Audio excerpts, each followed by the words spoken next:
They say you embark on a spiritual journey to find yourself, but sometimes neither you nor the silence ever returns. This is the story of Alfonso Ruiz Salvatierra, a pilgrim who, in 1995, vanished without a trace on the Camino de Santiago, the sacred route that thousands of people walk each year seeking redemption, inner peace, or simply an encounter with the divine. What no one expected was that 26 years later, in April of 2021, a German hiker would find his backpack, perfectly preserved under a pile of stones as if time had never touched it. And inside that backpack was something that defied all logic. A letter, written in Alfonso's unmistakable hand, dated July 1996, a full year after he disappeared. But that wasn't the most disturbing part. What they found was more horrific than anyone could have imagined. For centuries, the Camino de Santiago has been a symbol of faith, hope, and spiritual light. Pilgrims from all over the world traverse its ancient paths, following in the footsteps of millions of souls who have sought absolution before the Apostles' tomb. However, beneath this layer of sacred mysticism, the Camino guards dark secrets that very few know. The case of Alfonso Ruiz Salvatierra would become the route's most obscure mystery, a story that authorities tried to conceal and that today, for the first time, we will reveal in its entirety. Make sure to subscribe to the channel so you don't miss more cases like this, and activate the notification bell. Let me know in the comments which country you're watching from. Alfonso Ruiz Salvatierra was no ordinary pilgrim. At 42, this literature professor from the University of Salamanca had dedicated his life to teaching others about the great works of Spanish literature. His students remembered him as a passionate man who could recite entire passages of Don Quixote from memory, and who had a unique way of making even the most complex text come alive in his classes. But behind that academic passion, Alfonso carried a profound sorrow that had completely transformed him. 2 years before his disappearance, in 1993, Alfonso had lost his wife, Carmen, in a traffic accident. One rainy November night, as she was returning from visiting her sick mother, a drunk driver crossed the center line and hit her head-on. Alfonso never forgave himself for not having gone with her that night. The weight of survivor's guilt consumed him day after day. His close friends noticed how the vibrant, life-filled professor slowly faded, sinking into a deep melancholy that not even his daughter, Lucía, then 19, could alleviate. It was Lucía who suggested that her father walk the Camino de Santiago. "Dad, you need to find peace," she had told him in a conversation they had in the spring of 1995. "Mom wouldn't want to see you like this. The Camino could help you heal." Alfonso initially resisted, but something in his daughter's words resonated deep within him. He decided it would be his first pilgrimage, a journey of introspection and spiritual searching. The day he left, June 10, 1995, Alfonso carried a green Quechua backpack he had bought specifically for the trip. His hiking boots, though new at the start, already showed the wear of the first few days of walking when he disappeared. He carried an oak walking staff that had belonged to his father, decorated with a white ribbon Carmen had tied to it years before during a hike they took together in the Picos de Europa. Among his most prized possessions were a brown leather journal where he documented his reflections, a pocket Bible with notes in the margins, and a photograph of Carmen taken on their last anniversary together, carefully kept in a plastic sleeve. Other pilgrims who met him in the hostels described him as a kind but reserved man, who preferred to walk alone during the day but would share stories and wine with his fellow travelers at night.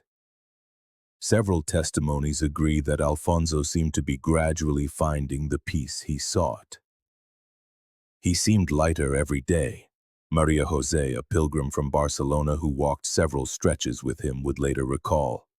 It was as if each step brought him closer to the healing he needed. Alfonso's last known message was a postcard sent from Pamplona to his daughter Lucía, dated June 12, 1995. In it he wrote, "My dearest Lucía, the Camino is teaching me that pain is part of the journey, but it doesn't have to be the final destination. Every day that passes, I feel your mother walking beside me. I love you infinitely. See you in Santiago. Dad." That postcard would reach Lucia's hands 3 days after her father vanished, becoming the last vestige of hope before the nightmare began. June 16, 1995 dawned with a thick fog that covered the Navarrese valleys like a ghostly shroud. Alfonso rose at 6 in the morning at the Pilgrims' Hostel in Puente la Reina, a historic town where the French and Aragonese routes of the Camino converge. His dorm mates saw him perform his usual morning routine: gentle stretches to prepare his muscles, a quick cold shower, and a few minutes of meditation on his bunk while holding Carmen's photograph. At 7 o'clock sharp, Alfonso left the hostel, his characteristic green backpack fitted snugly on his back. The hostel's keeper, an elderly man named Joaquin Mendoza, would later recall that Alfonso seemed particularly spirited that morning. "He told me he felt that day would be special," Joaquin would testify to the civil guard. "He said he had dreamed of his wife and that she had shown him something beautiful at the end of the road. I thought he meant the Cathedral of Santiago, but now I'm not so sure."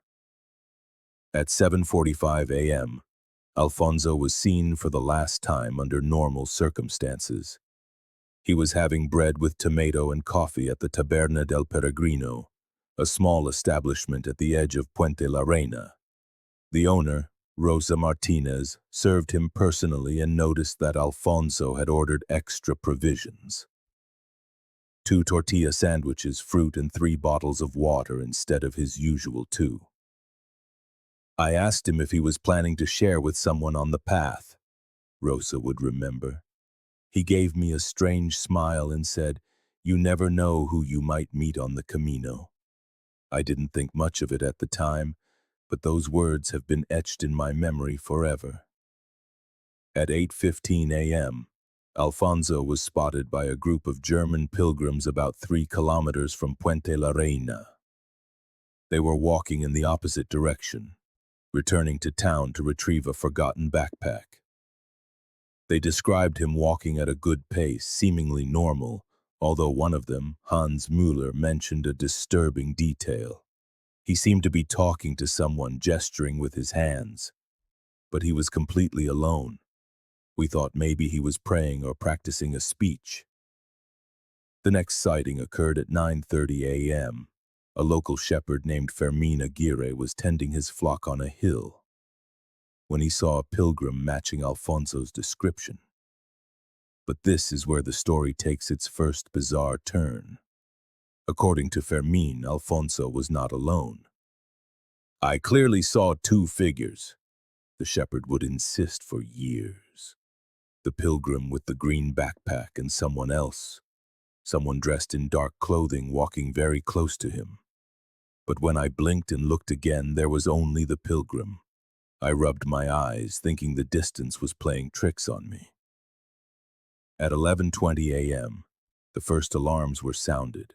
A group of French pilgrims arrived at the hostel in Estella, the next stop after Puente la Reina.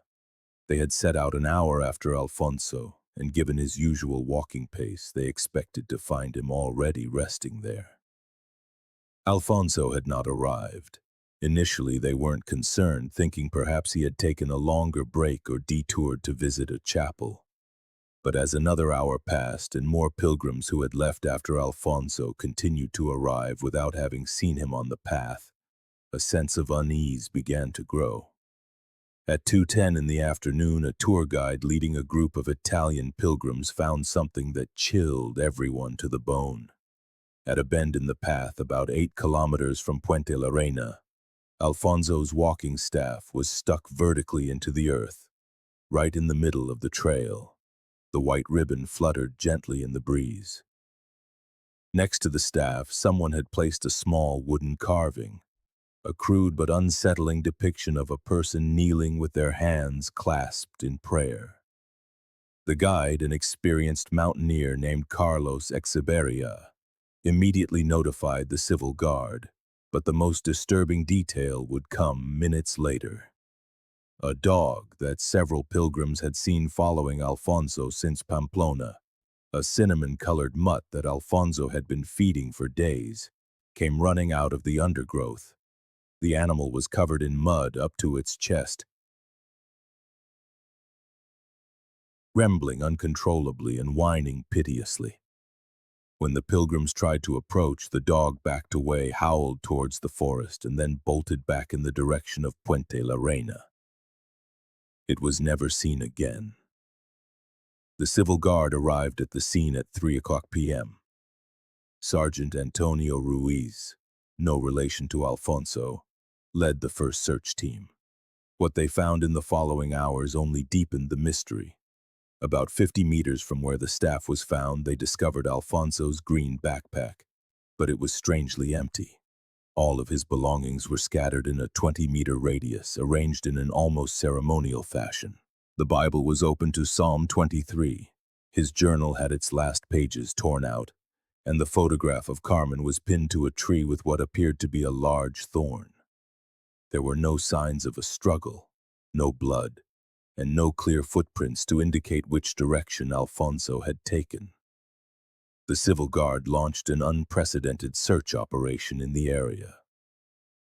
During the first critical 72 hours, more than 50 agents scoured a 30-square-kilometer area along the Camino de Santiago. They used tracker dogs, helicopters with thermal cameras, and local volunteers who knew every corner of the terrain. Yet it was as if Alfonso Ruiz Salvatierra had vanished into thin air. Commander José María Elizondo, head of the operation, established three main theories. The first and most logical was that Alfonso had suffered an accident, possibly falling into one of the ravines near the path. Specialized mountain rescue teams descended into every gorge and cliff within a 5-kilometer radius, finding no trace of him. The second theory considered a possible attack, though there was no apparent motive. Alfonso carried no significant valuables, and his wallet, containing money and identification, was found intact among his scattered belongings. The third and most controversial theory suggested a voluntary disappearance, but this completely contradicted Alfonso's psychological profile and the fact that he would leave behind the photograph of his wife, his most cherished possession. The errors in the initial investigation would prove crucial to the failure to solve the case. The first and most serious mistake was not systematically searching the numerous caves that dot the region. The area between Puente la Reina and Estella is riddled with natural cavities, some with gallery systems extending for kilometers underground.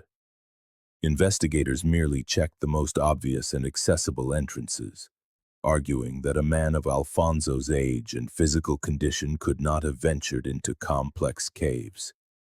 This decision would prove to be a fatal error years later. The second critical error was the failure to exhaustively interview all potential witnesses. Several pilgrims who were in the area that day left Spain before the civil guard could take their formal statements.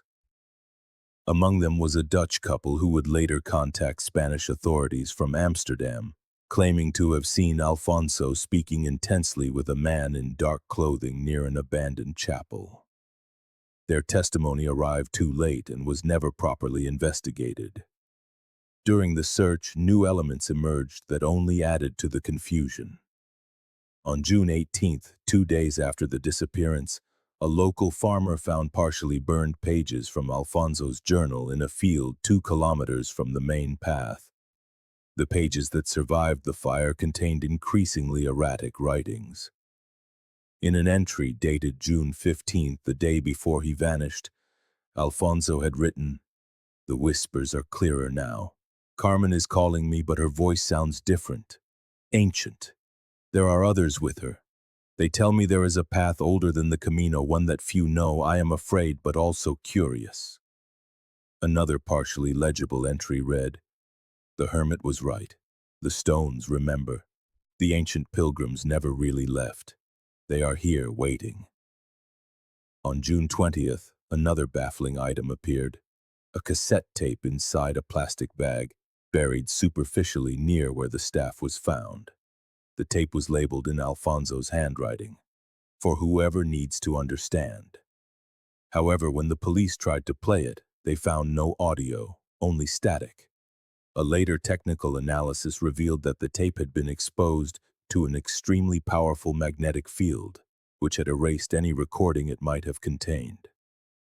Investigators also dismissed several reports from locals about strange activities in the area in the weeks leading up to Alfonso's disappearance. Several shepherds had reported unexplained lights moving through the hills at night, and an old woman from the village of Menyeru insisted she had seen processions of shadows walking on trails that didn't exist on any map. These testimonies were written off as local superstitions, devoid of investigative value. The most frustrating factor for the investigators was the complete absence of any physical evidence of Alfonso himself after the point of his disappearance. There were no footprints, no scraps of clothing snagged on vegetation, not even the slightest trace of DNA beyond the perimeter where his belongings were found. It was as if he had simply ceased to exist at that specific point on the path. The media and family pressure was intense during those first few months. Lucía, Alfonso's daughter, temporarily relocated to Navarra, throwing herself into the search. The case captivated the nation, with media coverage spawning theories that ranged from the plausible to the patently absurd. Some whispered of connections to older, unsolved disappearances along the Camino. Others spoke of cults or even paranormal phenomena. But as weeks bled into months with no significant progress, the investigation began to lose its momentum. Resources were gradually withdrawn, and what had begun as a massive operation dwindled to the work of a small team, periodically reviewing leads that invariably led to dead ends. On October 8, 1996, 15 months after he vanished, the case was officially archived, classified as a disappearance under unexplained circumstances. The official file was closed, but the questions remained hanging in the mountain air. Was Alfonso the victim of something beyond human comprehension? Or had a terrestrial conspiracy simply gone unseen?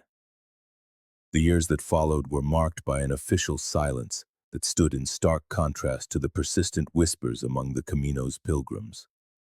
The story of the missing professor became a dark legend, shared in hushed tones in hostels over late-night bottles of wine. Lucía, forever faithful to her father's memory, established a tradition she would religiously uphold. Every June, on the anniversary of his disappearance, she would walk the same stretch of path where Alfonso was last seen. She carried a photograph of him, just as he had carried one of his wife, Carmen, creating a chain of memory and grief that stretched across generations. During these annual pilgrimages, Lucía would place candles at the exact spot where the walking stick had been found, leaving written messages for her father, hoping against hope that he might somehow read them. In 1999, the first truly inexplicable incident occurred. On June 16th, exactly 4 years after the disappearance, a bouquet of wildflowers appeared at the spot. The flowers were fresh, recently cut, and tied with a white ribbon identical to the one Alfonso had worn on his walking stick. There were no footprints nearby, and no one in the local villages admitted to placing them there. Lucía, arriving that same day for her annual pilgrimage, found the flowers and collapsed in tears. Tucked among the blooms was a note, written in a hand she did not recognize. "The path does not end where we believe. ARS is still walking." The following years brought more anomalies. In 2001, a group of German pilgrims reported hearing footsteps following them at night on the very same stretch of the path. When they turned, they saw no one, yet the steps continued, always maintaining the same distance behind them. One of them, a Munich engineer named Klaus Weber, captured the phenomenon on a digital recorder. The audio, which would later circulate on internet forums dedicated to the Camino, clearly recorded the sound of footsteps on gravel, but with an irregular gait, as if the walker were limping or dragging something. In 2003, local authorities received a series of disturbing reports. Several pilgrims on different dates, but always in the same area, claimed to have seen a man matching Alfonso's description. They described him walking through the dawn mist, dressed in old-fashioned pilgrim's attire and carrying a faded green backpack.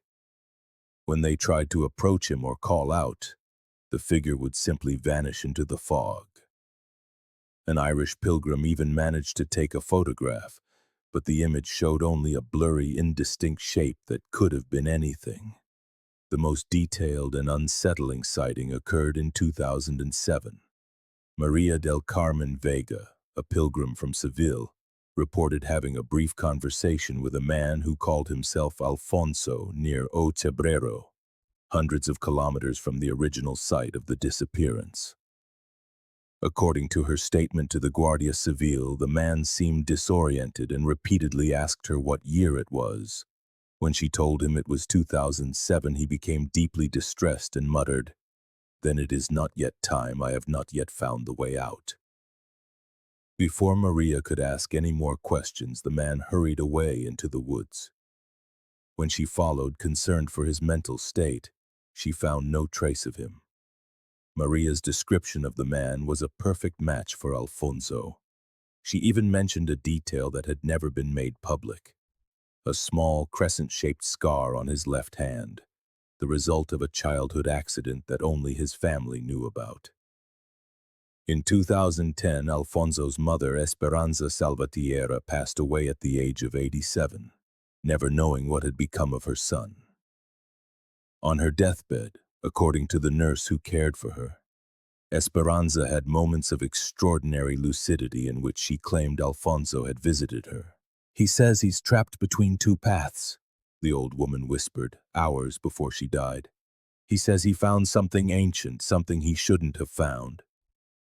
He asks me to tell Lucía to stop looking, that he is watching over her from where he is." The nurse, a pragmatic woman with no inclination toward the supernatural, was so struck by the intensity and clarity of these words that she documented them in the medical record.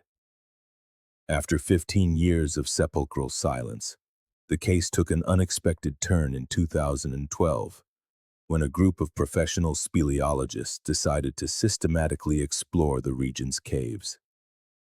Funded by a university studying the cave systems of the Camino de Santiago, they discovered a previously unknown network of galleries near the point of disappearance. In one of the deepest chambers, nearly 100 meters underground, they found evidence of human presence.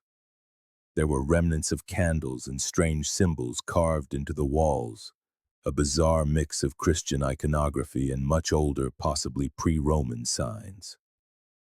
But most disturbing was the discovery of various personal items from different eras: 19th century military uniform buttons, antique rosaries, and fragments of clothing that seemed to belong to pilgrims from different historical periods.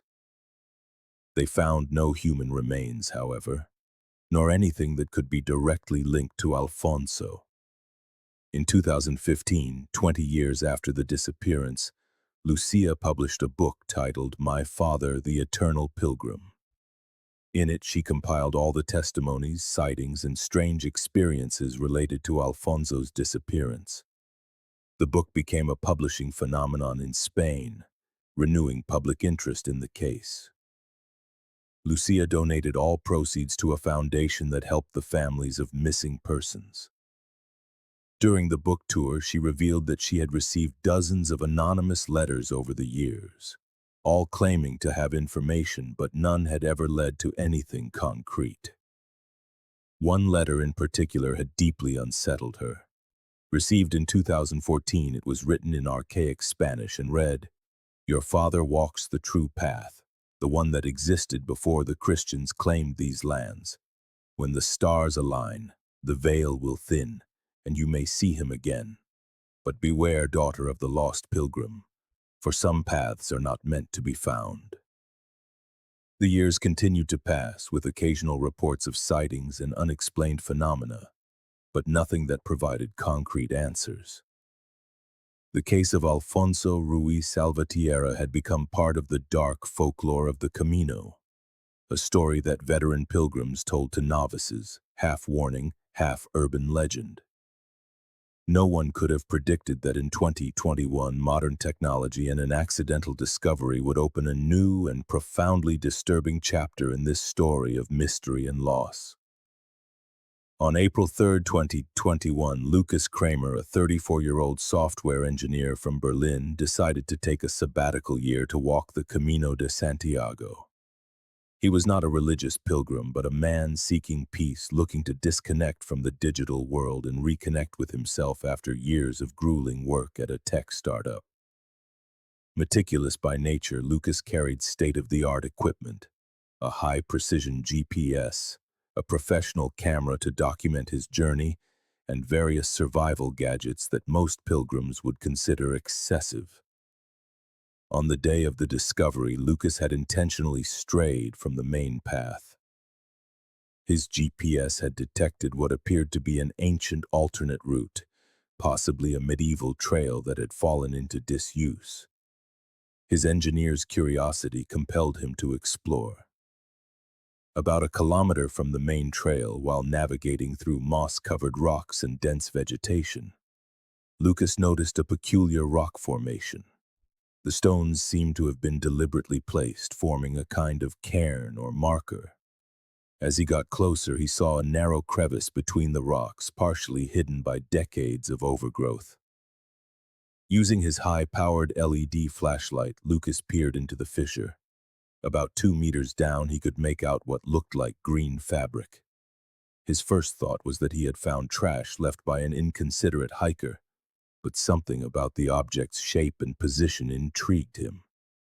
After carefully removing a few loose stones to widen the opening, Lucas managed to snag the object with his telescopic hiking pole. What he pulled out left him breathless. It was a green Quechua backpack, a model that was clearly decades old. But what was extraordinary was not its age, but its condition. The backpack was immaculate, as if it had been placed there only the day before. There were no signs of rot, mildew, or water damage that would be expected after years of exposure to the elements. The fabric retained its original color. The zippers worked perfectly, and even the straps were supple and showed no signs of degradation. Aware that he might have found something significant, Lucas decided to document everything meticulously before opening the pack. He took photographs from multiple angles, recorded a video narrating the discovery, and marked the exact GPS coordinates of the location. Only then, with hands trembling in anticipation, did he open the main zipper. The contents of the backpack defied all logic. In the main compartment, he found clothes perfectly folded and dry, t-shirts, socks, underwear, all in pristine condition. There was a toiletry bag with personal hygiene items that looked brand new, including a disposable razor of a model Lucas recognized as having been discontinued since the 1990s. A first aid kit contained medications with 1995 expiration dates, yet the pills and ointments appeared freshly manufactured. But it was the items in the front pocket that transformed a curious find into something truly disturbing. First, Lucas found a Spanish passport in the name of Alfonso Ruiz Salvatierra. The photograph showed a middle-aged man with kind eyes and a melancholic smile. The passport had been issued in 1994 and bore several entry stamps from the Camino de Santiago. Next to it was a leather wallet containing identification, credit cards that had expired decades ago, and 80,000 pesetas in banknotes. The next item almost made Lucas drop the backpack. It was a letter inside a sealed envelope addressed to Lucía Ruiz Mendoza. The letter was dated July 12, 1996, more than a year after the date of disappearance, Lucas would later learn. With trembling hands, using gloves to avoid contaminating the evidence, Lucas carefully opened the envelope. The letter was handwritten in a clear, neat script, but its contents were profoundly unsettling.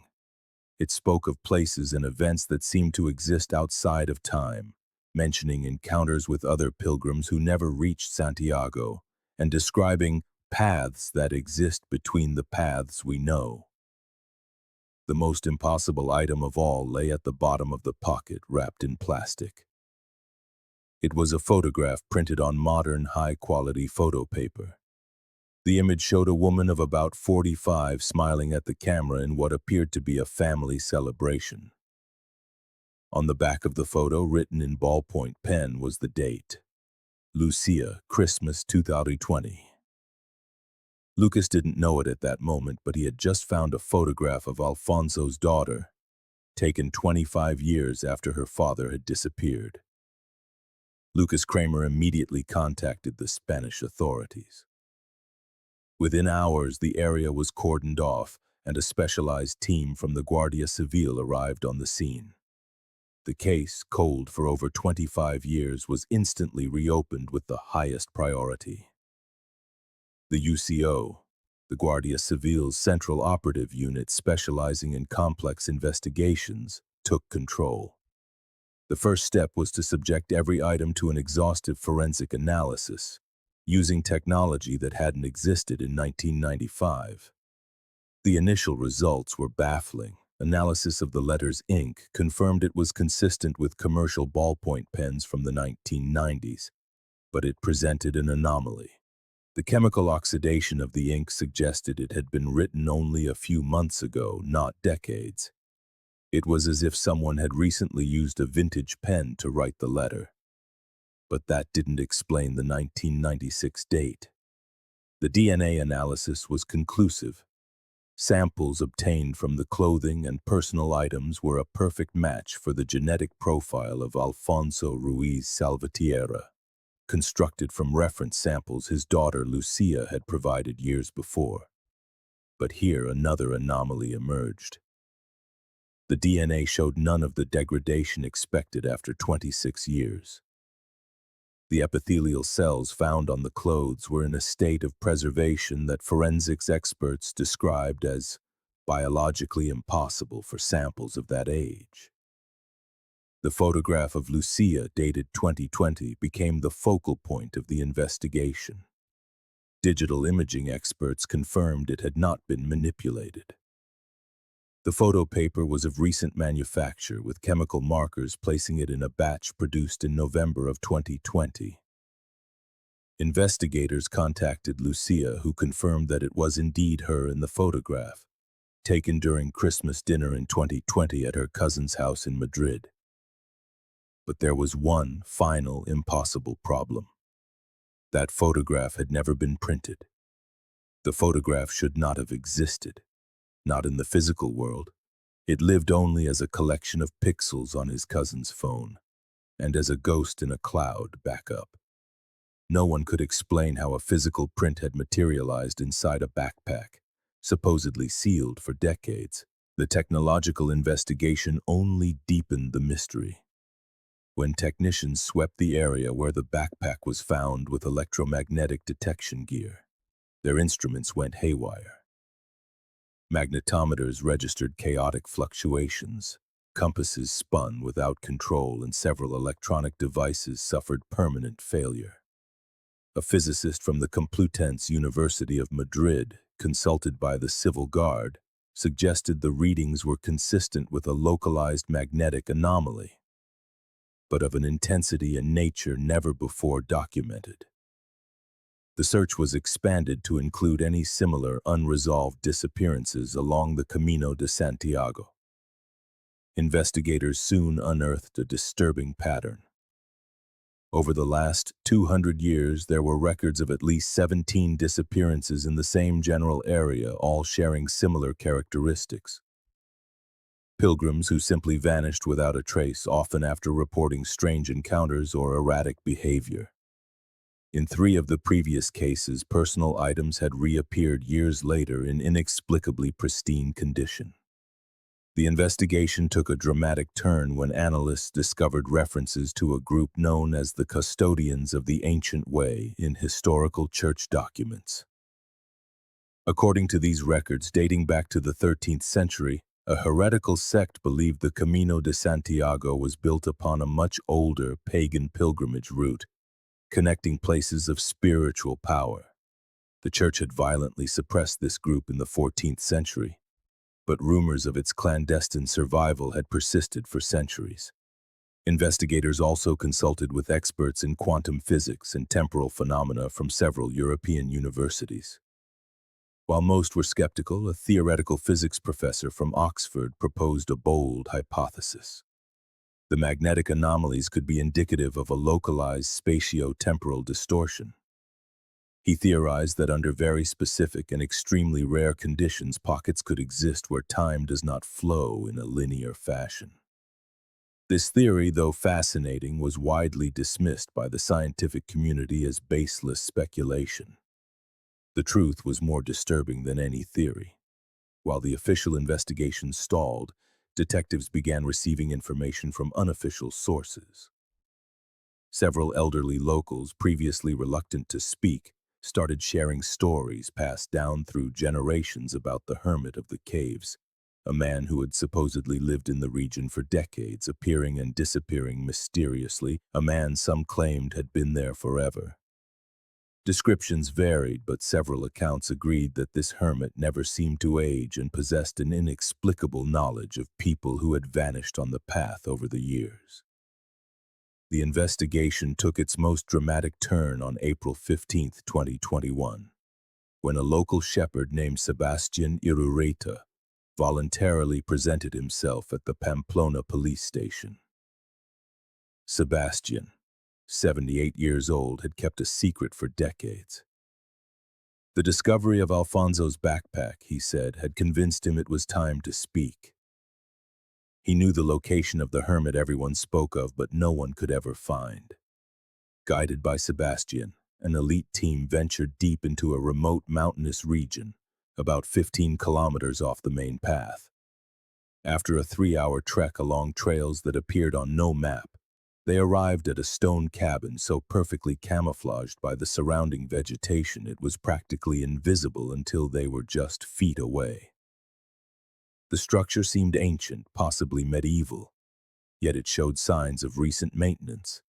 The man they found inside defied all expectations. He identified himself as Brother Anselmo, though he admitted that was not his real name. He appeared to be in his 60s, but his eyes held a depth of experience that suggested a much greater age. He wore simple monastic-style robes and seemed entirely unsurprised by the arrival of the police. "I have been expecting you," were his first words. "Ever since the German boy found the backpack, I knew this day would come." What Brother Anselmo revealed over the next several hours of questioning was a story that bordered on the unbelievable. He claimed to have been a Franciscan monk, expelled from the order in 1989 for what the church deemed heretical practices and dangerous obsessions with forbidden knowledge. His real name was Miguel Ángel Larrazabal, and he had dedicated his life to studying what he called the overlapping paths, a theory that certain ancient pilgrimage routes created what he described as folds in reality. According to Anselmo, he had met Alfonso Ruiz Salvatierra on the day he disappeared. Alfonso had arrived at his cabin in a state of extreme agitation, claiming he had been following voices calling to him from the stones. Anselmo tried to calm him, but Alfonso insisted he had found an entrance to another path, one where pilgrims from all eras walked simultaneously. "He told me he had seen his wife," Anselmo recounted. not as a spirit or a vision, but physically present, walking alongside medieval pilgrims and others in clothing he did not recognize. The hermit confessed to following Alfonso when he insisted on returning to the spot. He described witnessing something that had haunted him for 26 years. I saw Alfonso touch a specific rock formation while reciting something in a language I didn't recognize. The very air seemed to ripple like water, and Alfonso simply stepped through. He didn't vanish, but rather walked forward into a space that should not have been there. I tried to follow, but it was like hitting an invisible wall. Investigators pressed Anselmo on what he did next. The hermit admitted to spending years trying to understand and replicate what he had witnessed. He had studied ancient texts, some predating Christianity, that spoke of paths between worlds and trails forgotten by time. In his cabin, investigators found an extraordinary library. Medieval manuscripts, codices thought to be lost, and hand-drawn maps of routes that corresponded to no known geography. But the most disturbing discoveries were in a room hidden behind a false wall. There, investigators found 3 more backpacks, all from different eras. One from the 1970s, another from the 80s, and one that appeared to be from the early 20th century. Each contained documentation of a missing pilgrim, cases that had long been filed away. Next to the backpacks was a journal written by Anselmo, where he documented his contacts with what he called the perpetual pilgrims. The most recent entries were chilling. Anselmo claimed he had managed to communicate with Alfonso through what he described as temporal window, brief moments where he could see and sometimes hear the missing. According to his writings, Alfonso and the others were trapped in a kind of time loop, constantly reliving their pilgrimage, but in an overlapping reality where past, present, and future coexisted. The latest entries, dated just days before the backpack's discovery, described how Alfonso had managed to send objects through these windows, including the photograph of his future daughter. One particularly disturbing entry, dated April 2nd, 2021, the day before Lucas found the backpack, read, "Alfonso has shown me the method. He says there are others like him, hundreds perhaps, all walking the same path over and over, crossing paths with pilgrims from every age. He has taught me how to open the door, but he warns it is a one-way journey. He says his daughter needs to know the truth. That is why he sent the backpack. Tomorrow, someone will find it. It is time for the world to know about the overlapping paths." In the cabin's cellar, Anselmo had built what appeared to be an exact replica of the rock formation where Alfonso had vanished. Carved around it were symbols combining Celtic, Roman, and other elements that experts could not identify. The area exhibited the same electromagnetic anomalies detected at the recovery site. When confronted with the accusation that he might be responsible for the disappearances, the hermit laughed bitterly. "Responsible? I was merely an observer, a chronicler of something that has existed since before the Romans set foot on this land. The overlapping paths were not created by me, or even by the ancient pagans. They are scars in reality itself, places where the fabric of time and space is thin. Alfonso and the others are not dead, they are displaced, existing in all times and in none simultaneously." The final confrontation came when investigators demanded Anselmo show them how it worked. The hermit led them back to the original site. It was near dawn and fog blanketed the valley. Anselmo approached the specific rock formation and began to recite words in what linguists would later identify as a mixture of ancient Basque and vulgar Latin. For a moment, several witnesses swore they saw blurry figures moving in the fog, silhouettes of people dressed in clothing from different historical eras. A sergeant equipped with a thermal camera captured something extraordinary. Multiple human heat signatures appeared and disappeared at random in an area where no one was visible. The recording, later classified, showed at least 12 humanoid figures moving in impossible patterns, some seemingly passing through solid rock. What you are about to discover is more disturbing than you can imagine. If you think you can handle it, continue watching. The case took an unexpected turn when authorities attempted to legally prosecute Brother Anselmo. The initial charges included obstruction of justice and possible complicity in the disappearances. However, during mandatory psychiatric evaluations, 3 independent forensic psychiatrists reached disturbingly similar conclusions. Although Larrazabal exhibited signs of delusional disorder, he also possessed knowledge that could not be explained by conventional mental pathology. Dr. Fernando Mendoza, head of the psychiatric team, wrote in his report, "The subject demonstrates a detailed knowledge of historical events and persons which he could not have obtained through conventional means. He accurately describes elements of unpublished police cases and provides information about missing persons that only their families would know. While his explanation of overlapping temporal paths suggests delusional ideation, the physical evidence found in his possession defies rational explanation." On May 3, 2021, the presiding judge declared Larrazabal mentally unfit to stand trial. He was committed to a secure psychiatric facility where he would remain under indefinite observation.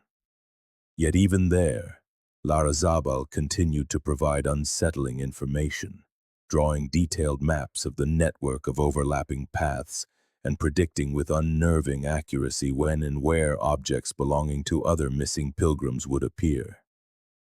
Lucía Ruiz Mendoza, Alfonso's daughter, was summoned to officially receive her father's belongings on May 15, 2021. The encounter was deeply emotional.